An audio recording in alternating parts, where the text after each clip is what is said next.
हे guys, मैं हूं Swapnil Tatiya and welcome back to this channel. आज हम हाइड्रोकार्बन्स के क्वेश्चंस करेंगे जिसमें कंसेप्ट्स लगेंगे of course. Those are from the videos that we have already discussed और कुछ एडिशनल कंसेप्ट्स होंगे बिकॉज ऑफ कोर्स क्वेश्चंस ऐसे ही नहीं बन जाते ना। जेई मेंस जेई एडवांस्ड में सारे क्वेश्चंस 11th और 12th को मिक्स कर करके बनाते हैं वो लोग, तो उसके हिसाब से ही है क्वेश्चंस भी। I will try my best to keep them as simple as possible. तो ठीक है, चलो शुरू करते हैं।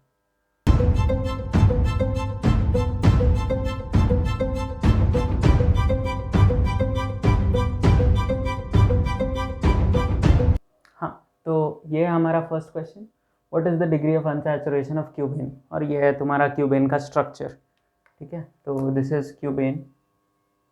तो पहले ट्राई करो क्वेश्चन को, then I will explain what is the motive behind this question, क्यों लिया है, और इसका आंसर भी डिस्कस करेंगे।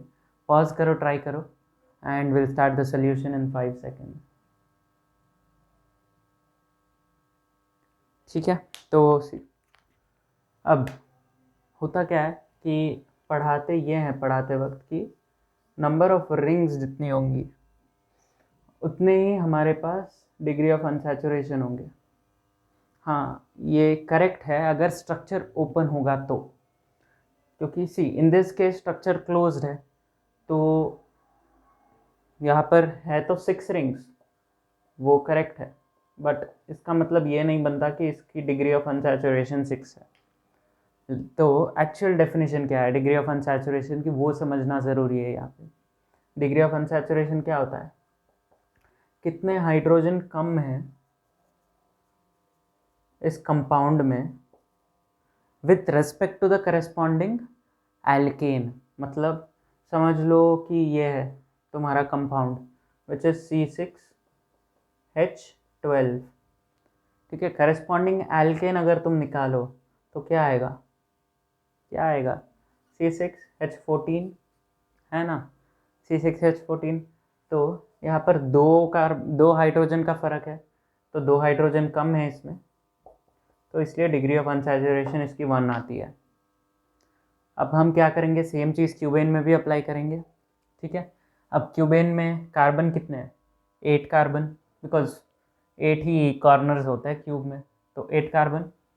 तो C8H समथिंग होगा। ठीक है, H इज समथिंग जो हम गिनेंगे अभी। ठीक है, बट करस्पॉन्डिंग एल्केन में कितना होगा, CnH2n+2 यानी कि 18। ठीक है, अब गिनो कितने कार्बन है यहाँ पे, कैसे गिनेंगे, नंबर ऑफ वैलेंसी ही फिल करना है। सी हर कार्बन के पास एक ही हाइड्रोजन होगा यहाँ पे, 3 4 5 6 7 8। ऐसा क्यों, बिकॉज तीन वैलेंसी तो फिल हो चुकी है ना हर कार्बन की, 3 कार्बन से कनेक्टेड है, 1 हाइड्रोजन से। ठीक है, तो कितना है, 8 कार्बन है, तो x इज 8। अब देखो कितना डिफरेंस है दोनों में, कितना है, 10 कार्बन का डिफरेंस। 10 कार्बन कम है इसमें, divided by 2, 5 degree of unsaturation, and that is your answer. तो सी ये हो जाती है गड़बड़ अगर तुम ऐसे ही सॉल्व कर देते तो इसीलिए always go to the basic definition. नहीं तो see if it is open it's fine कि number of rings is equal to number of D, ठीक है, but then if it is closed एक कम आएगा। ठीक है, वो याद रखना। ओके, ठीक है, now let's move to the next question. Yes, अब ये हमारा second question. So what is the order of heat of hydrogenation in the following compounds. तो ये आपका फर्स्ट बिट, ये आपका सेकेंड बिट, दोनों अलग अलग कंसेप्ट दिखाने वाले हैं वापस से। तो just try it out first, in 5 seconds will start the solution. Okay, ठीक है, पॉज करके ट्राई करना था। हाँ, तो अब ये वाले कैसे करेंगे, हीट ऑफ हाइड्रोजनेशन फाइंड करना है। तो हमें ये तो पता है कि हीट ऑफ हाइड्रोजनेशन जो है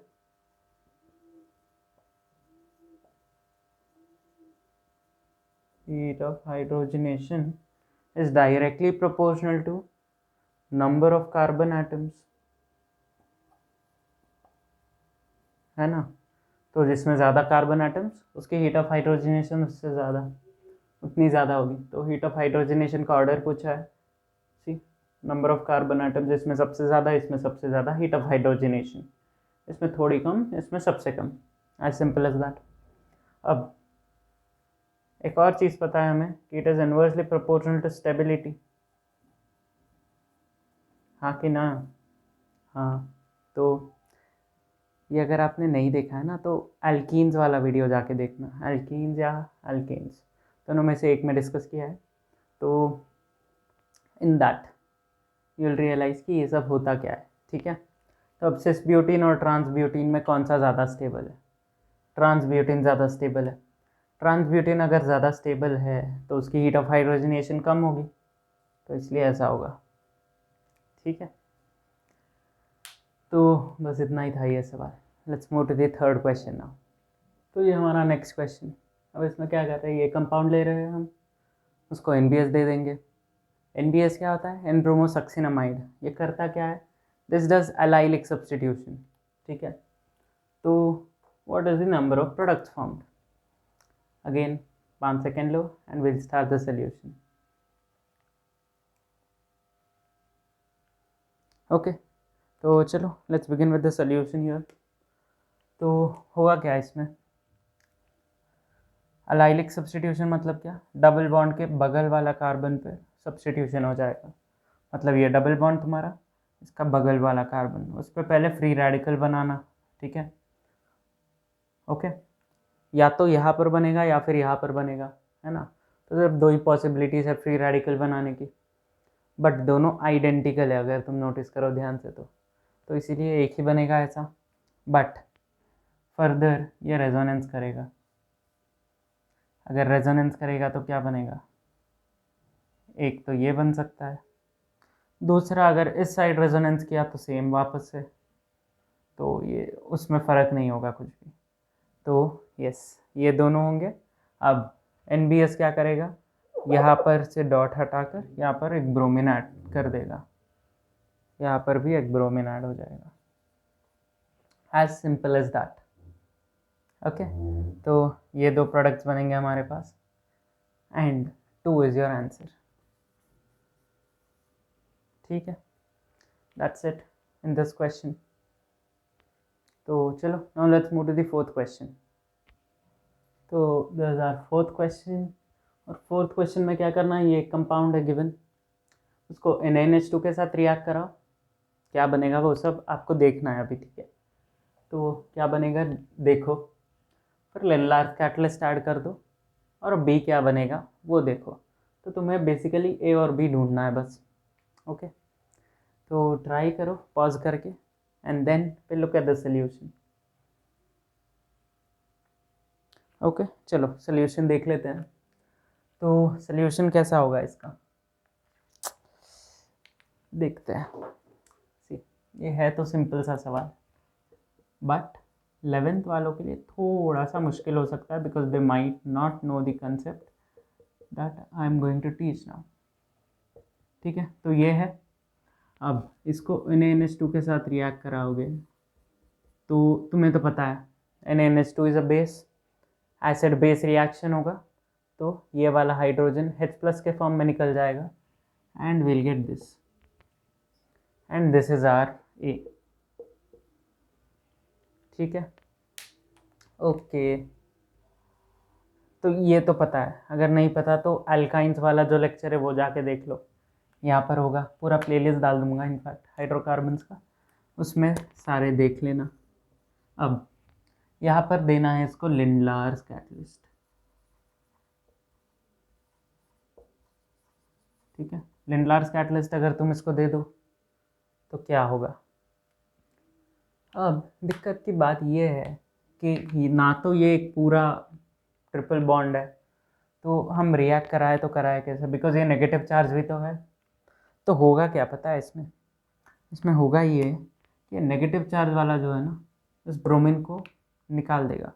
तो basically see, this is a reaction which I was speaking about, कि 11th वालों को पता नहीं होगा शायद।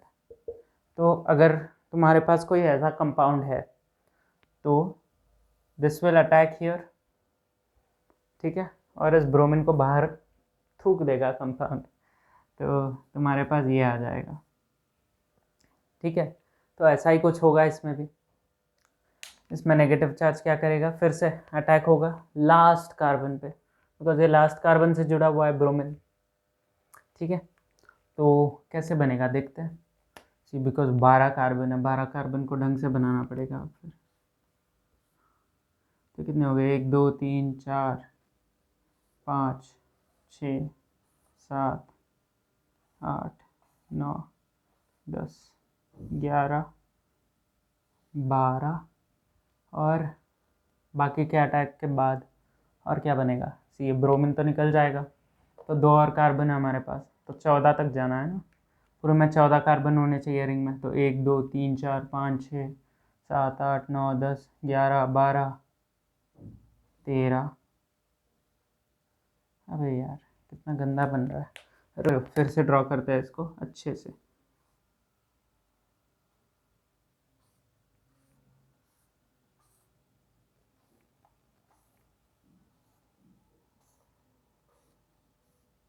हो गया ना 14, 1 2 3 4 5 6 7 8 9 10 11 12 13 14, 14 हो गया, चलो बढ़िया। और एक ट्रिपल बॉन्ड भी होगा, है ना। तो आखिरी कार्बन पे अटैक करवा दिया और रिंग बन गई पूरी हमारी। ये समझ में आ गया ना। सी नेगेटिव चार्ज अटैक करेगा आखिरी कार्बन पे और वहाँ पर जुड़ जाएगा, ब्रोमीन को वहाँ से थूक देगा, कंपाउंड में से बाहर गया अब ब्रोमीन। तब तो हमारे पास बचा ये वाला कंपाउंड। अब इसको रिएक्ट कराना है लिंडलार्स कैटलिस्ट से। तो ये एक स्टेप है जहाँ पर तुम्हें पता होना चाहिए, ठीक है। अब लिंडलार्स कैटलिस्ट तो तुम्हें पता ही है, ट्रिपल बॉन्ड से डबल बॉन्ड बना देगा और सिस होगा उसमें, है ना। रिंग में वैसे डबल बॉन्ड अगर हो तो सिस ट्रांस होता नहीं, लेकिन अगर नॉर्मली होता तो फिर ट्रिपल बॉन्ड से डबल बॉन्ड और सिस एल्कीन देगा।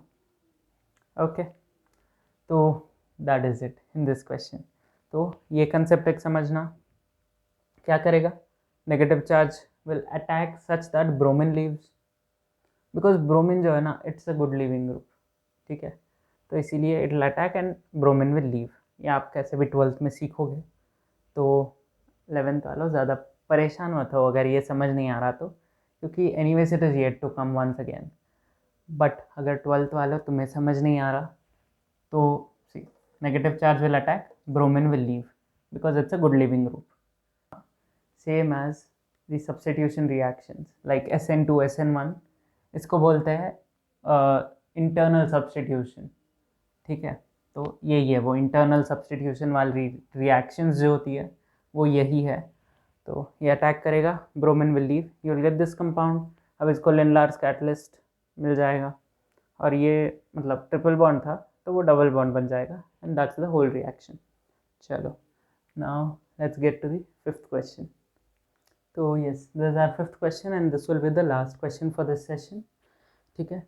और इसमें 2 कंसेप्ट्स डिस्कस होंगे वापस से, पहले ट्राई कर लो then will start the discussion. Okay, try कर लिया, चलो लेट्स बिगिन। तो अब सी होता क्या है, व्हेन यू टेक बेंजीन ना, पहला रिएक्शन बहुत से लोग अभी बहुत से लोगों को फर्स्ट रिएक्शन नहीं पता होगा, इसीलिए ऐड किया। ये सारी चीज़ें बाद में आके पता चलती है, मतलब मुझे तो JEE एडवांस के जस्ट पहले पहले पता चली है ये सारी रिएक्शंस, और पूछ भी लेते हैं कभी कभी, इसीलिए दिक्कत होती है। सी अब होता क्या है, सोडियम लिक्विड अमोनिया, ठीक है। अब ये रिएक्ट करके कोई भी बेंजीन टाइप का जो है ना उसका एक ही बॉन्ड रिड्यूस करेगा और तुम्हें ऐसा मिलेगा, ठीक है। ये ऐसा होता है, तो इसको ऐसे ही याद रखना पड़ेगा। तो ऐसा कंपाउंड मिलेगा तुम्हें। अब इसके बाद तो तुम्हें पता ही है, ठीक है। बट फिर से बहुत लोग फंसे होंगे इसमें, Me2S। सी अब ये जो Me2S है ना, this is as good as zinc, मतलब ये रिडक्टिव ओजोनोलिसिस होगा। Ozone in the presence of zinc और in the presence of Me2S दोनों ही केसेस में रिडक्टिव ओजोनोलिसिस होगा, ठीक है। अब रिडक्टिव ओजोनोलिसिस तो पता ही है ना, हमने डिस्कस किया है। ओजोनोलिसिस करोगे तो कैसे निकलेगा ये, अब ये ऐसे टूटेगा, परफेक्ट। नीचे वाला भी वैसे ही टूटेगा, तो 2 मॉलिक्यूल्स इसके आ जाएंगे। रिडक्टिव का मतलब क्या, अगर कोई एल्डिहाइड है तो एल्डिहाइड ही रहेगा, it won't convert into a carboxylic acid, ठीक है। तो that is what is reductive. अगर ऑक्सीडेटिव होता, मतलब ये नहीं होते, तो फिर यहाँ पर कार्बोक्सिलिक एसिड्स होते इंस्टेड ऑफ एल्डिहाइड्स, ठीक है। Okay, so that's it for today, and I hope you liked the explanation, the content of the video, the questions, okay। तो अगर अच्छा लगा हो तो you can like the video and अपने दोस्तों के साथ शेयर करना, ठीक है। ओके, चलो, take care, stay motivated and bye bye.